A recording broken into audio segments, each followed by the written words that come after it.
दोस्तों, पुराने समय की बात है। एक छोटे से गांव में मनीष नाम का एक नौजवान रहता था। वह ईमानदार, मेहनती और अपने सिद्धांतों पर अडिग था। मनीष अमीर व्यापारी हीरामल के यहाँ नौकरी करता था। व्यापारी का व्यापार बहुत बड़ा था, लेकिन वह लालच और चालाकी के लिए मशहूर था। एक दिन हीरामल ने मनीष को बुलाया और कहा, मनीष, तुमने 3 साल तक मेरे यहाँ निष्ठा से काम किया है। अब वक्त है कि अब तुम मेरे लिए एक खास काम करो। कैसा काम? मनीष ने सेठ से पूछा। हिसाब किताब में थोड़ा फेर बदल करना होगा। इससे हमारा टैक्स बचेगा। मनीष की ईमानदारी ही उसकी ताकत थी। उसने शांत स्वर में कहा, मुझे माफ करें सेठ जी, मैं ऐसा काम नहीं कर सकता। हीरामल के चेहरे पर गुस्सा छा गया। अगर तुम मेरी बात नहीं मानोगे तो मेरी दुकान में तुम्हारे लिए कोई जगह नहीं है। मनीष ने नौकरी छोड़ दी। उसका मन बहुत दुखी था, लेकिन उसने अपनी ईमानदारी नहीं छोड़ी। नौकरी खोने के बाद मनीष उदास होकर अपने गांव की ओर लौट रहा था। रास्ता सुनसान था। तभी उसे किसी ने पुकारा, क्या तुम मेरी मदद कर सकते हो? मनीष ने पीछे मुड़कर देखा। एक बुजुर्ग साधु महाराज 3 भारी झोले उठाए खड़े थे। उनकी मुद्रा शांत और आंखों में गहराई थी। बेटा, मुझे यह झोले दूसरे गांव तक ले जाने हैं। यह बहुत भारी है। क्या तुम मेरी मदद करोगे? इसके बदले मैं तुम्हें 3 सोने के सिक्के दूंगा।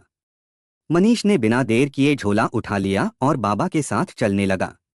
पहला झोला उठाने के कुछ देर बाद मनीष को उसका वजन असहनीय लगने लगा। उसने पूछा, बाबा, इसमें क्या है जो यह इतना भारी है? बाबा मुस्कुराए और बोले, इसमें तांबे के सिक्के हैं। मनीष ने सोचा, तांबे के सिक्के ही इतने भारी हैं। चलो कोई बात नहीं, यह काम तो मैंने खुद चुना है। वे धीरे धीरे नदी के किनारे पहुंचे। फिर उस बाबा ने कहा, बेटा, मेरे पास 2 और झोले हैं। अगर मैं इन्हें लेकर नदी पार करूं और फिसल जाऊं तो यह सब बह जाएगा। क्या तुम एक और झोला उठा सकते हो? इसके लिए मैं तुम्हें 3 और सोने के सिक्के दूंगा। मनीष ने दूसरा झोला भी उठा लिया। अब उसके कंधे पर 2 भारी झोले थे। चलते चलते वे पहाड़ की तलहटी में पहुंचे। बाबा ने कहा, यह मेरा आखिरी झोला है।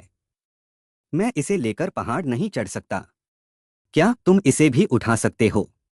इसके लिए मैं 3 और सोने के सिक्के दूंगा। मनीष ने तीसरा झोला भी उठा लिया। अब वह थक चुका था। जब वह पहाड़ चढ़ रहा था तो उसके मन में बुरे विचार आने लगे। उसने सोचा, इन झोलों में तांबे और चांदी जरूर होंगे। बाबा बूढ़े हैं, अगर मैं भाग जाऊं तो वे मेरा कुछ नहीं बिगाड़ पाएंगे। मनीष का लालच बढ़ गया। उसने अपनी चाल तेज की और झोलों के साथ घर पहुंच गया। घर पहुंचते ही उसने पहला झोला खोला, उसमें पत्थर निकले। दूसरा झोला खोला, उसमें भी पत्थर निकले। तीसरा झोला खोला तो उसमें भी पत्थर ही थे। तीसरे झोले में एक पर्ची रखी थी। पर्ची पर लिखा था, मनीष बेटा, मैं इस राज्य का राजा वीरेंद्र सिंह हूं। मैं अपना उत्तराधिकारी चुनने के लिए ईमानदारी की परीक्षा ले रहा था। यदि तुमने मेरी झोलों को नहीं चुराया होता तो आज तुम इस राज्य के राजा बन सकते थे, लेकिन तुमने लालच में आकर अपनी ईमानदारी को छोड़ दिया। पर्ची पढ़कर मनीष फूट फूट कर रोने लगा। उसने सोचा, मैंने पूरे जीवन ईमानदारी निभाई, लेकिन एक गलती ने सब बर्बाद कर दिया। दोस्तों, जीवन में एक गलत फैसला आपकी सारी मेहनत को मिट्टी में मिला सकता है।